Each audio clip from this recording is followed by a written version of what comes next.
আসসালামু আলাইকুম। আমি কামরুল হাসান। আপনি আপনার কফিলকে কিভাবে বলবেন যে মুদির আমি দোকানে বা বাজারে যেতে চাই? বলবেন, যদি আপনি বলেন আপনার মালিককে যে আমি বাজারে যেতে চাই, বলবেন মুদির আনা আবগা রু সুখ, মানে সুখ মানে বাজার, আনা মানে আমরা বা আমি, আবগা মানে চাই, রূপ মানে যাওয়া, সুখ মানে বাজার, আনা আবগা রু সুখ, আমি বাজারে যেতে চাই। অথবা আপনি যদি আপনার মালিককে বলেন যে আমি দোকানে যেতে চাই, আমি দোকানে যেতে চাই, এর আরবি হবে মুদির আনা আবগা রু বাগালা, মানে আমরা যে শপিং মল বা যে ছোটো ছোটো দোকানগুলো আছে ওইগুলোকে বলা হয় বাগালা।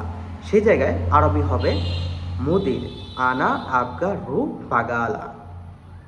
আনা মানে আমার, রু মানে যাওয়া বা যেতে চাই, বাগালা মানে দোকান বা বাজার, এটাই বোঝাচ্ছি।